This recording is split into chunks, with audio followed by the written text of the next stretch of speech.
Hey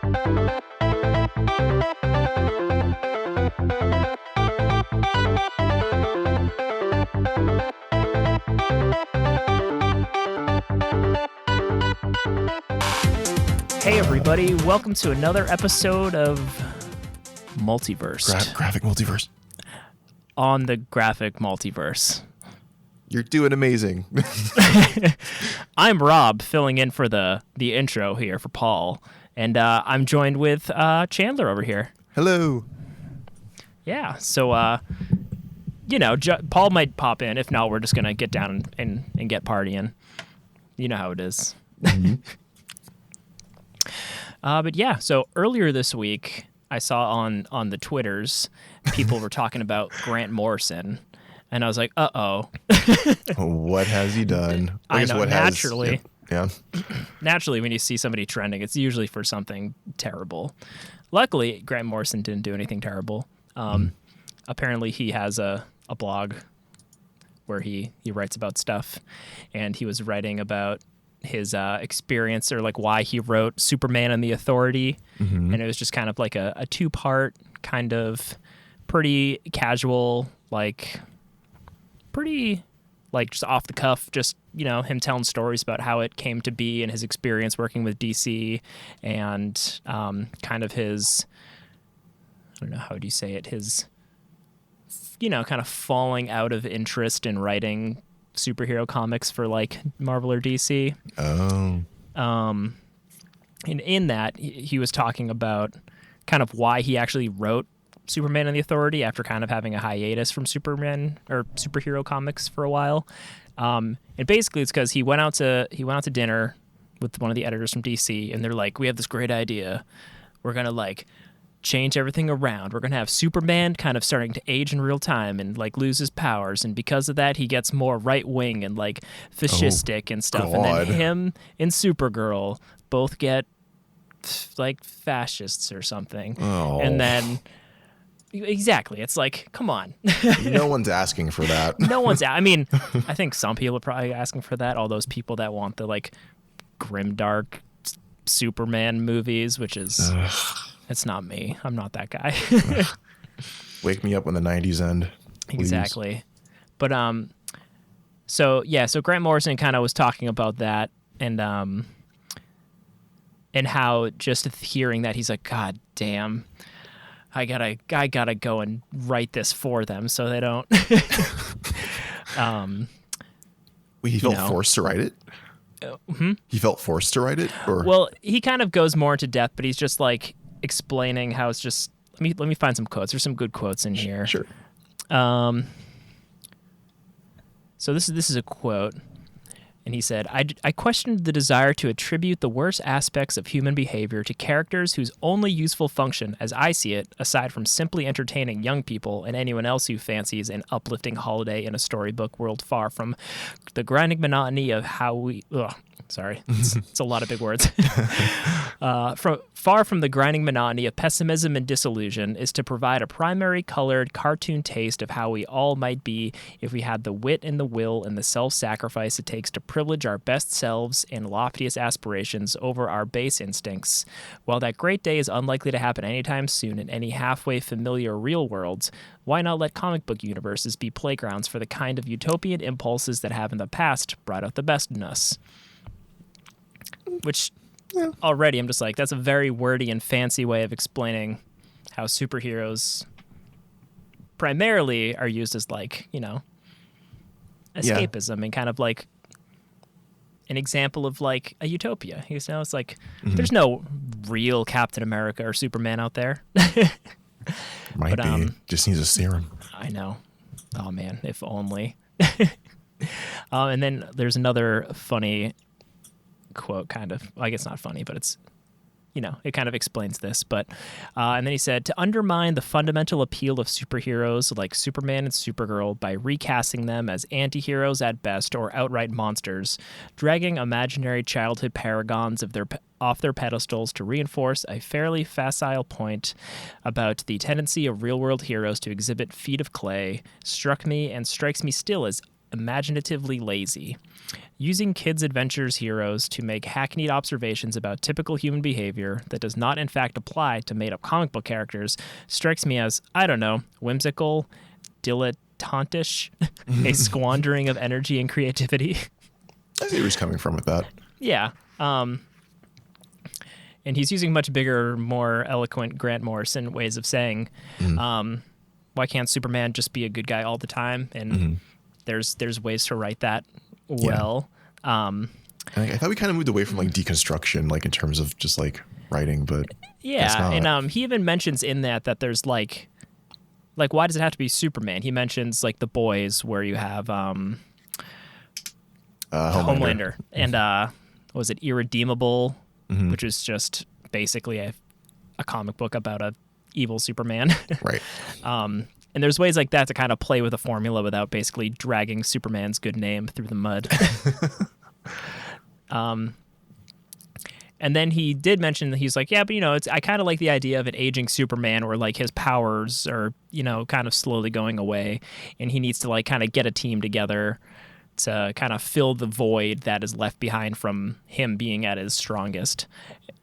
Which is kind of what brings us to the book we both read. It sounds like the Superman plot of My Hero Academia. I didn't even think about that. That's very true. Yeah, somebody at DC was watching My Hero Academia and was like, you know what? What if? There's no one in this book that punches somebody and gets a weird gross arm afterwards, though. So I should keep watching My Hero. I watched the first 2 seasons of it. It was good. That was like the only somewhat modern anime I've watched more than a couple episodes of. Oh, you're going to have to watch Demon Slayer. Oh. Is it good? It's pretty damn good. I've seen people post. I need a new train show. So maybe I'll load some of that onto my phone and watch on the train. Cool. Anyway, back to Superman and the Authority. The last Grant Morrison superhero comic he wrote for DC.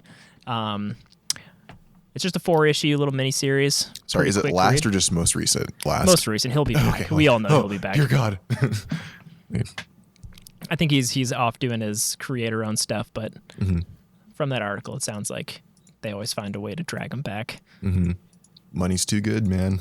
I guess, and he's just, He's got some renovations. Yeah. Like Jason Aaron. Oh, is that what he's doing? He's just Jason Aaron's just using all that Thor money to renovate his house. Yep. God, I wish I had Thor money to renovate my house. So we got Superman the Authority, written by Grant Morrison with art by Janine is his last name. I can't find his first name. It's like Mikel Janian. Yeah, I think it's Mikel Janine. Sounds French. I can't pronounce French words very well. Me neither. But yeah, art's really good. I like it. But yeah, so I mean, it's a pretty simple story. It starts in the 60s with like Superman talking to JFK, and they're just like, JFK's like, hey man, we're going to do shit. We're going to make the world a better place with you and the new Justice League. Like, you guys are badass, you're powerful, and you're good people. What could go wrong? Right. Yeah, and he's like, I need you to take care of the people on the moon. I'll be fine. I don't need any protection in Dallas. Which I thought was pretty funny and on the nose. He's literally just like, right before he goes to Dallas. Everything's going to be just fine. Exactly. And then, we know how that plays out. Doesn't go well for JFK. Nope. But then it jumps forward to Manchester Black, a character I'm not familiar with. At first was like, who the hell is this? And I remember there was like, I think a movie like Justice League versus the Elite. I think he's like the leader of that team. So, but when I was reading him, I'm like, this is just Quentin Quire, but an adult. Yeah. So he kind of has like, I don't know, telekinesis kind of imagery projection powers, it seems. It's like the standard TP set. Yeah, normal mess with your minds kind of dude.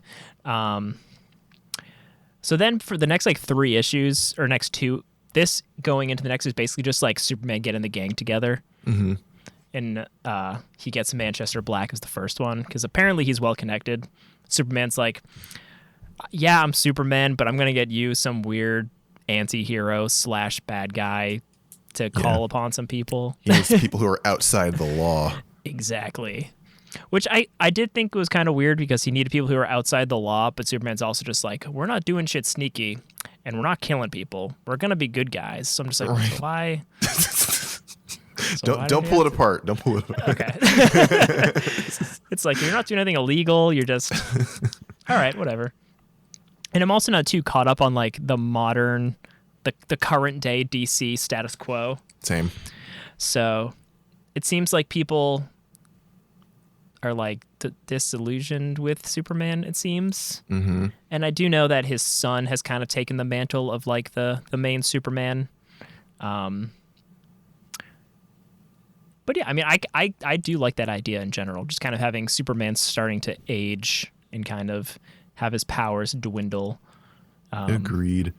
It's kind of the frustration I have with the Marvel universe, where it's like, because I'm like, hardcore X-Men fan, and it's like they just have generations and generations of teenage characters that they've just been sitting on for decades, and it's like, can you please just push the original team out the door and just let these characters grow up and like, just like, especially with X-Men, because like you could have them age, like still be there as kind of like the guiding, like in this story, like Superman's like, yes, he's still Superman, he's still badass, he's still like bench presses what looks like a skyscraper for fun, and like more mentor. Yeah, and he's very smart, and he's like the man, he's basically becoming the man in the chair, he's planning it out and stuff like that, which I could totally see them doing with the X-Men, so like Beast or Storm, just have like 10 schools across the world and just have them manage each one. Exactly.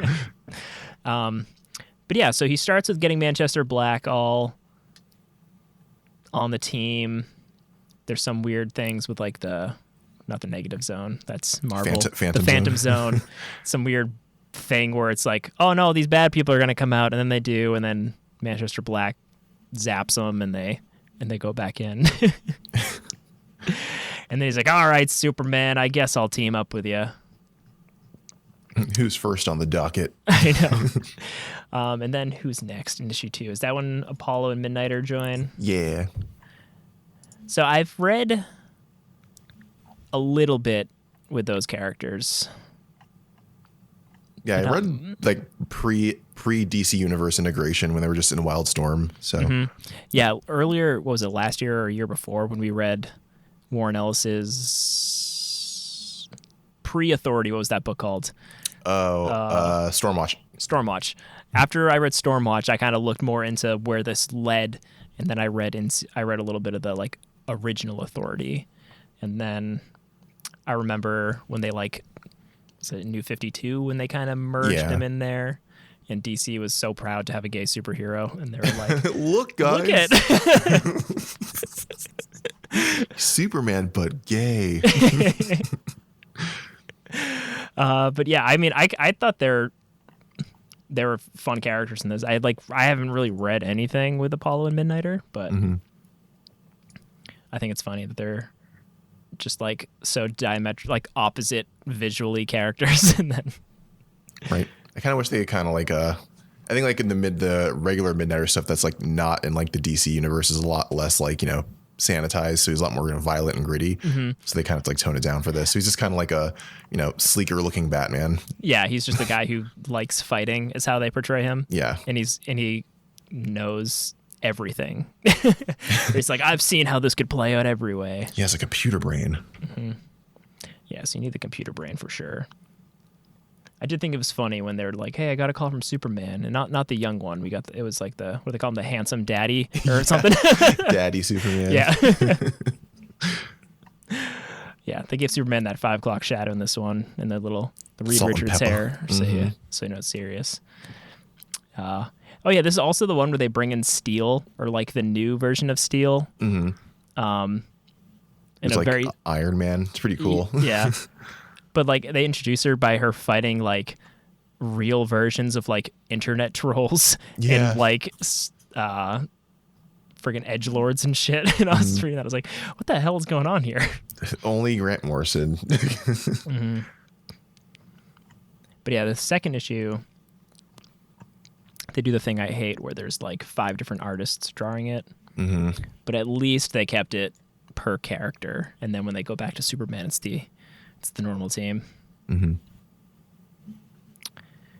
But yeah, what's this? Scrolling through here.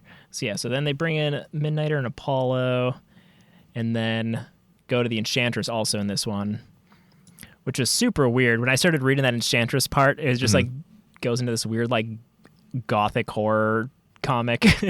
Yeah, I had no idea what was happening. I'm like, all right, Morrison, this is another Morrisonism of like, let's just confuse the reader and then have it come together before the climax. Mm-hmm. Yeah, I was reading this. I'm like, man, I'm already not a scholar in the DC universe, but like, you're making me work for it here. So yeah, so then they punch Enchantress out of hell, get Enchantress on the team. She gets her red hair and hoodie back. So ready to roll there. And then final issue comes together. It turns out it's the what's his name? The Ultrahumanite. And, we missed the other big part. They're trying to save one of the other superheroes. Her name is Light Ray. She's like, I guess, really integral to everything that we find out later. But yeah, she's just kind of like, we still don't know why. We know she's integral after this, I think. Yeah. That must have been one of the DC editors' notes. They're like, we need to get Light Ray in this. Don't forget about her. Yeah, when you leave, someone's going to tell a story. But yeah, so the Ultrahumanite, and then he like sneaks up, shrinks Superman. Throws him in the shrunk, the last city of Condor? The bottled city of Condor. The bottled city of Condor. Man, my DC vocabulary is dwindling. But yeah, then in the end, Superman sends his team out to like Dubai to fight a bunch of another weird ragtag group of vigilantes, like Nazi mercenaries. cyborg. Yeah, a weird mix of things. Just that like white supremacists who can't die, and then like that weird robot alien. There's guy with ice powers and fighter French chick. Yeah, it gets real weird. Very Grant Morrison-y. The whole team side of things, I feel like it was weird. It was kind of like a big part of this, but also I feel like kind of forgettable. It's just a bunch of people fighting. And then it's not really until you get to the part with like Superman kind of being like, I know who's involved here. It's Brainiac. Of course. And then Lois shows up and blasts the Ultrahumanite guy with a thing. And then they're like, well, I guess that's it. Let's walk off to space. And that wasn't the real mission. This is the real mission. They're going to free the slaves of War World. Mm-hmm. Yeah, and then at the end, he's like, oh, yeah, look at this weird thing I keep in my closet. It's some million-year-old New God artifact that just says, Light Ray is... With the finger-clicking button. Yeah, with like a cursor. Internet cursor. Yeah. So, I don't know. I thought it was a fun little run, but it didn't blow me away. Yeah, there's a lot of like commentary that I thought was kind of like eye rollish about like, you know, internet culture and like Gen Z, and like I was like, just let it go, guys. Don't Morrison, don't be the old man shouting at the cloud. Yeah, like I read his blog post and I was like, oh yeah, I want you to keep Superman not an asshole. And I do like his portrayal in this. You know, he's just kind of like older, aging, but still like a good guy. Still, again, I don't know why he had to get these people on the team. They're outside the law. Yeah, I wonder if there's a bigger DC status quo thing that I just don't know anything about. You can't use any of the other characters, just these characters. Like, here's a pile of characters, take what you will. But yeah, the art's really good. Like, I really like that art style. It's much better than a lot of the current Marvel comics that I've read. Ooh, burn. Yeah, I liked it. I think besides like the commentary stuff, I also like the OMAC character. Also kind of felt like a bit of like a punch down on like, you know, the feminists who are like, like the queer, like gender queer feminists who are like really activists and like kind of like portrays them as like, yeah, it's, you have to read it for yourself, listeners, but it's just like, I just didn't think it was a really good portrayal. I thought it was kind of punching down, but it is what it is. Yeah, it didn't really make, like, I think it's like like I said before, the Morrison technique of like confuse the reader at first, then have everything come together before the climax. And it's like, oh, okay. And so I was kind of just waiting for the other shoe to drop. But in the meantime, I like Manchester Black as a character. He's just kind of like, like I said, Quentin Quire from X-Men, but like an adult. Yeah. But everyone kind of needs that. Every team kind of needs that like lovable scamp. So, yeah. Yeah. In my head, I was also just thinking of just like a purple haired like Constantine, just like one of those just like British guys in a duster who do weird magic stuff. But yeah, I mean, I don't know if this is the book I would have expected Grant Morrison to come out of retirement to write, but I guess if he felt it important to keep DC from making him a fascist, I can get behind that. Self-sacrifice. Thank you, Mr. Morrison. Yeah. I heard next on my reading list is also DC. I hear Supergirl, Woman of Tomorrow by Tom King is really, really good. It just finished. It's like 8-issue arc. So that's in my docket. I don't know if I've ever read a Supergirl comic. That's a lie. I know I have, but I have not read many. I've read Batgirl, not Supergirl. I have read Batgirl.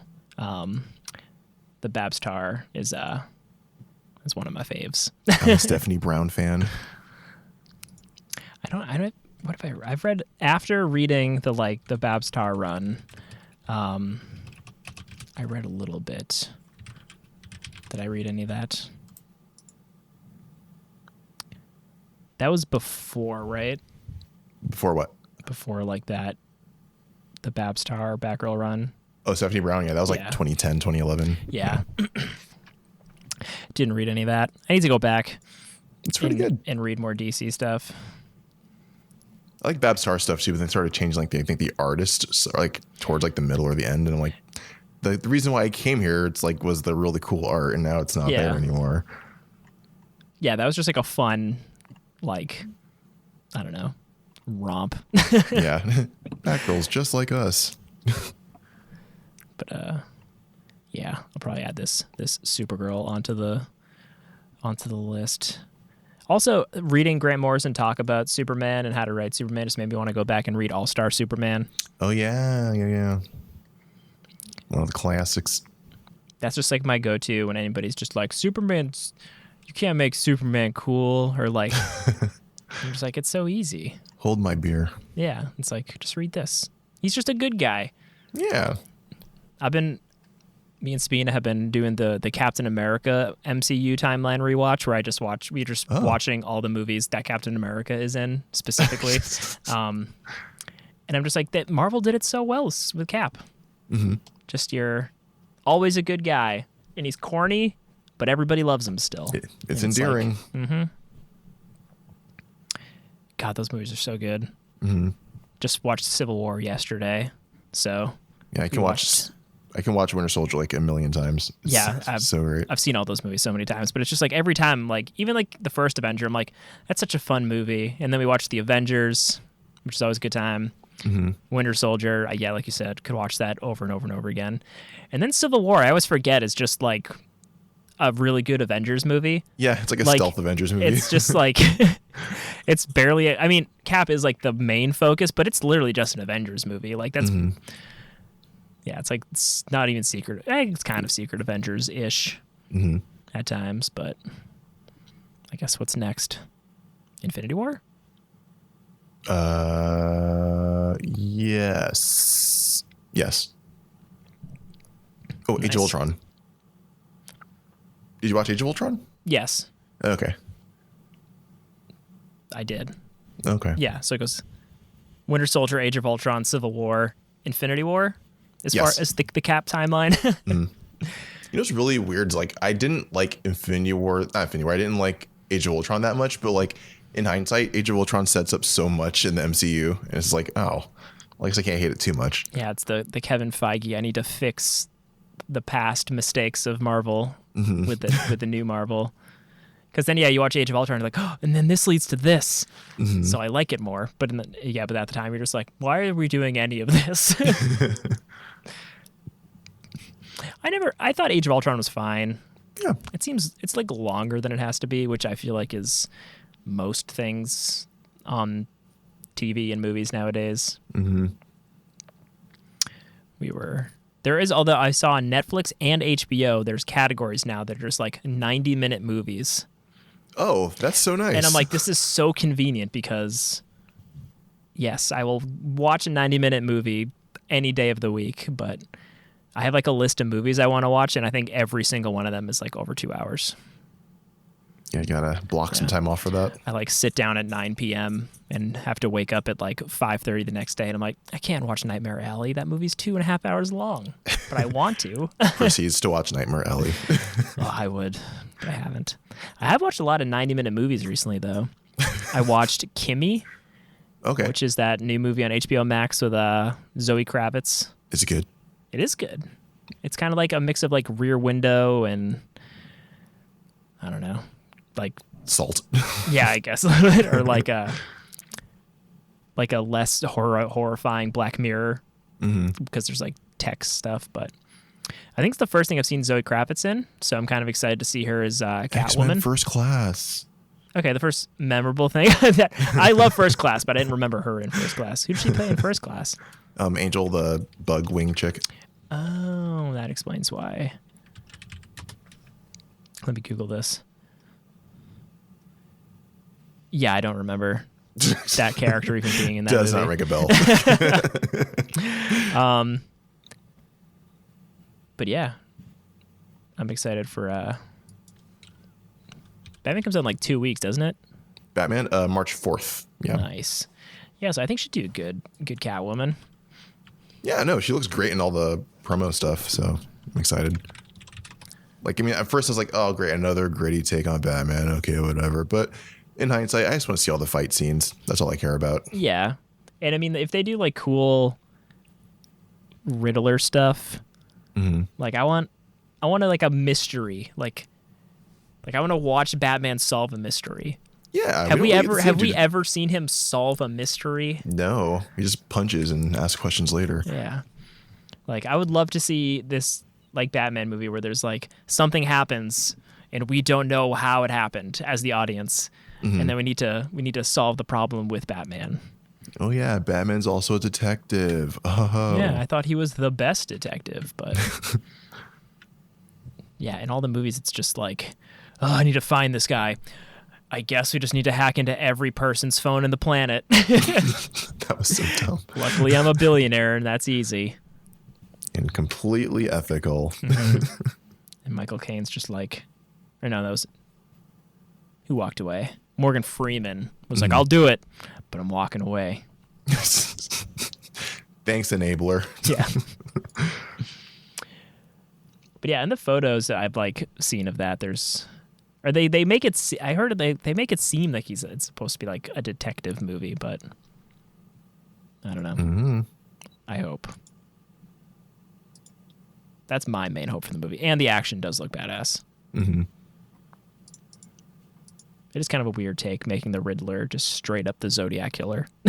Like, oh yeah, they weren't even like subtle about it. I know. I remember like I watched the movie Zodiac like 8 months ago, so it's somewhat fresh in my mind. And when I saw the poster, I'm like, oh, it's the Zodiac killer.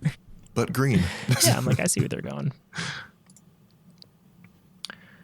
Yeah, so we got Batman coming out. I'm trying to think if there's any new hot news. I know Paul kind of talked about a lot of the Super Bowl stuff, some of the Doctor Strange stuff, but oh great.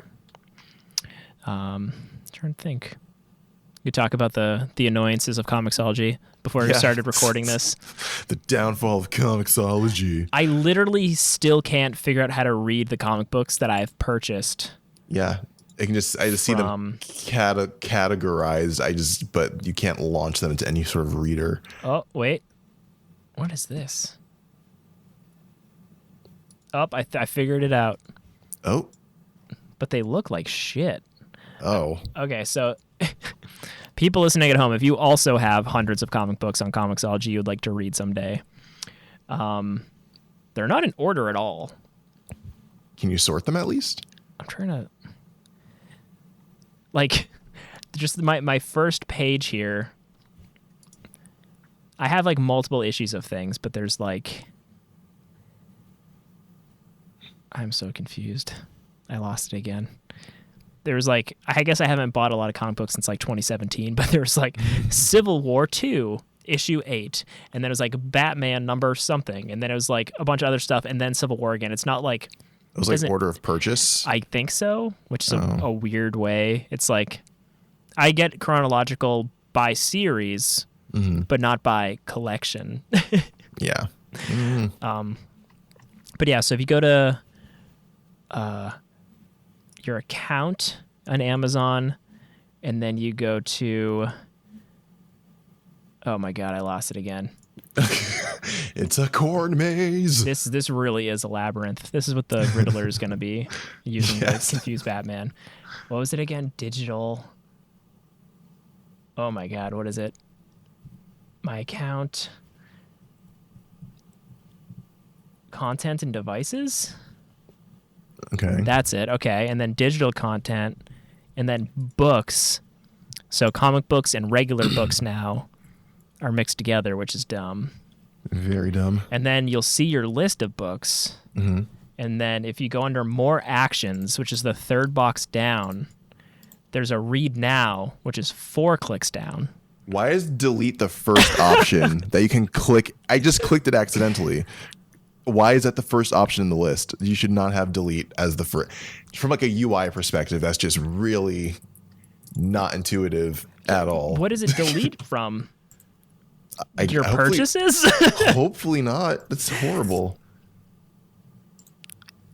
Why? Yeah, why? Listeners, be careful when you click more actions. Do not accidentally double click delete because it's the first option. Then, but yeah, so you can read now in there, and then it opens up in like the Kindle reader, which is just a regular web reader. There's no guided view. It's just just looking at PDFs, guys. I mean, at this point, yeah, they don't have guided view. What is this nonsense? It's also a low resolution. This is a bad time. Yeah, I understand why the world was so angry at Comicsology. Yeah, it doesn't even like separate the pages; just double page spreads for everything. So let me see here. Okay. Oh, so if you go read.amazon.com is like brings you to your Kindle library. And then there it's a little bit more organized, kind of. But it's still...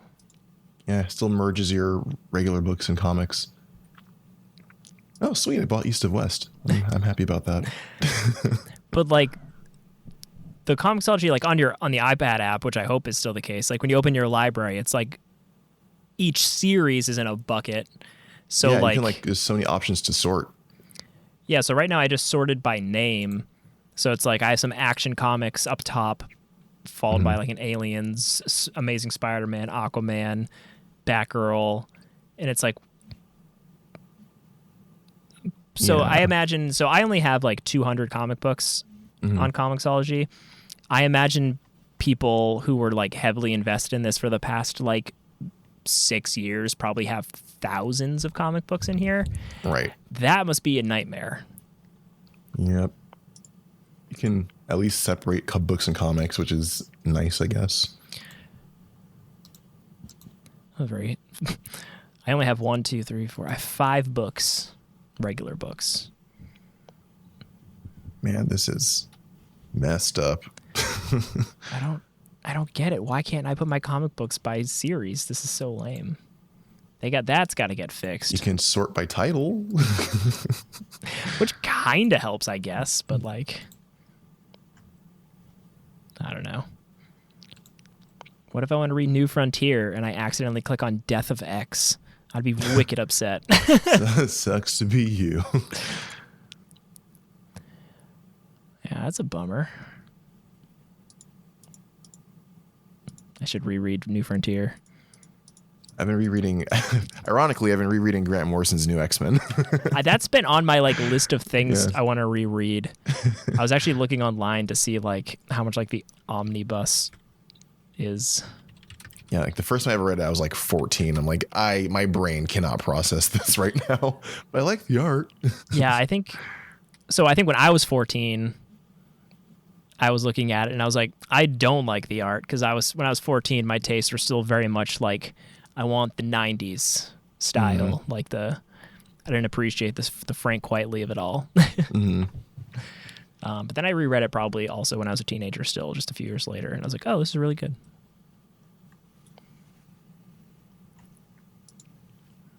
But yeah, I think I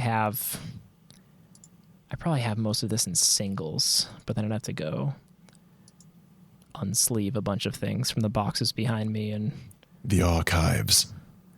I've been thinking about that, just like going back there and just pulling out some comics and just review whatever I randomly grab. That's pretty cool. But yeah, you been reading or watching anything else exciting recently? For reading, I've been reading Grant Morrison's New X-Men, like I said. What else am I reading? Standard current X-Men run. It's been going okay. Been watching a lot of anime recently. I started an anime called Ranking of Kings. It's super cute. It's about this tiny little like deaf mute prince who wants to become king, but everyone looks down on him, and he goes on an adventure, and it's great, really complex character work, great art, love it, super cute.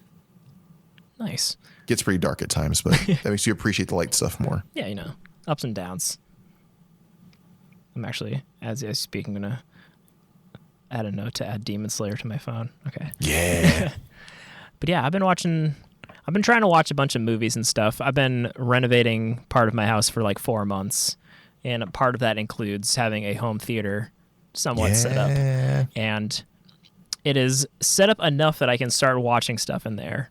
There's still no heat in there, so it being the middle of winter in Massachusetts, I need to like put a space heater in there and a heated blanket, and even then it's like 56 degrees, but I'm like, it's fine. Don't fall asleep. Yeah. So I've been I watched All Peacemaker, which I liked. Okay. I started off like not loving it, but just watching it because it was enjoyable enough. But I think as the series went on, it grew on me more. And I thought the finale, the last 2 episodes, I thought were really good. It's a fun end to the series. Some good character stuff there. And yeah, I think they said they're making a second season of it, so I'm sure that'll be out at some point when James Gunn has time to do it. After Guardians 4. Or the holiday special, or whichever one comes out. And then what else? I know it ended a couple weeks ago, and in nerd news it's old, but I watched all of Book of Boba Fett. I still haven't watched that, actually. Which was... No, is this filler? Kinda. So there's 7 episodes? 2 of which are literally just episodes of The Mandalorian, which were awesome. Okay. Like flashbacks or like actual? Like actual, like... Because this takes place right after Mandalorian Season 2. Like minutes after that stinger at the end is kind of where this picks up. Okay. So... what's the name? Din Djarin, the Mandalorian, is like a character in this. And 2 of the episodes are literally just like you don't even see Boba Fett. And those are really good episodes, but overall it's kind of just like a mess. Oh. But an entertaining mess. Okay. I don't know. I'm like, in terms of like writing or like kind of pacing or writing, kind of. So Robert Rodriguez, who's a director that most people like. Spy Kids. Yeah, classics, Spy Kids, Shark Girl and Lava Boy, or vice Iconic. versa. Definitely not, Desperado or Sin City or any of that stuff. What are those movies? Never heard of them. But yeah, the episodes he directed kind of just felt off in a weird way. But I don't know, it's Star Wars. I'm just a sucker for anything. Like, other than like Attack of the Clones, I don't think there's a single Star Wars movie that I've watched and like actively hated or disliked. Really, I'm just like, that was Star Wars. I like it. And this is more of that. So I think if you like Star Wars, you've probably already seen Book of Boba Fett, and if you haven't, I'd still watch it. Okay. What else? I already mentioned I watched Kimmy. It's a good 90 minutes. It's actually 88 minutes, which I appreciate even more. Very considerate. It's a very short, fun little thriller. I watched Nobody, which is kind of like that Bob Odenkirk movie, John Wick-esque thing. So it's like a ridiculous action movie, but Bob Odenkirk is the main person. Still on the path of vengeance? Yeah, basically. Okay. And also 90 minutes. Also considerate of your time. Yeah, really fun little action movie. So one of these days when I have time, I'll watch something longer than 90 minutes. But until then, I'm just going to keep chipping away at these 90-minute movies. It's pretty good. It's kind of like cramming a bunch of like books, Yeah. short amount of time. And then trying to think what's on the docket, what's coming out. We already mentioned Batman pretty soon. So we have that to look forward to. Comic book movies coming out, Google. Everything. Everything's coming out. Is Aquaman 2 coming out soon? I think it's coming out this year, but I don't think it's soon. Okay. I think like even like Shazam, Black Adam. Oh yeah. Movies that exist, yes. Everybody's favorite, Morbius. Yeah, I can't. It's coming out soon. Yeah, so just from my Google search, we got The Batman. We have Black Adam, Morbius, Wakanda Forever, Thor: Love and Thunder, Aquaman 2, Doctor Strange, The Flashpoint or something, Spider-Man Across the Spider-Verse Part 1, Ooh. Ant-Man and the Wasp: Quantumania, Shazam: Fury of the Gods. Exciting stuff. Ant-Man is actually next year, but still, there's a lot of stuff happening. Yeah. And I'll probably never watch Morbius. Ever. You have to. Do it for the culture. I haven't even watched Venom 1 or 2. Really? And I hear those are kind of fun, so... Yeah, if it came out like 2 decades ago. Yeah, I'll probably get around to watching Venom. Probably. How long are those? Are those 90 minutes? Probably not. I hope so. Let's Felt see like it. the Venom movie runtime. Let's see. Venom 2018. An hour and 52 minutes. Okay. Sub 2 hours. That's not bad. Let There Be Carnage. 137. Okay. I can get through these two. Good luck. Under 2 hours, I can get through these. Cool. Yeah. So I guess that's it. This is just, we kind of started rambling. We had a goal at the beginning to talk about that one comic, but we all know how it goes. I think it went well. Yeah. So people listening, if you would like to support our little podcast here, you should leave us reviews on iTunes or I think I set it up to go to Spotify, but I don't think we go to Spotify, and nobody likes Spotify anymore. So you don't have to go there. You find us. Google Play, Podbean. Is that a thing? I think so. Your podcatcher of choice. Stars. Let the algorithm love us.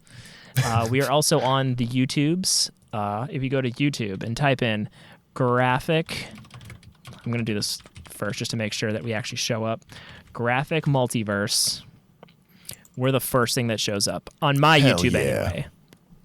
And that's our channel. There's some old videos on there me and Paul made 6 years ago. Holy crap. Whoa, it's like a time capsule. We started doing this a long time ago. But each episode of our podcast gets posted there as well. If you're one of those people who like just hitting play on a YouTube video and letting it roll, we can do that for you. Yeah. And until then, enjoy exploring the multiverse. Exploring the multiverse. Yes. Forgive us, Paul. We'll be good. I'm sorry.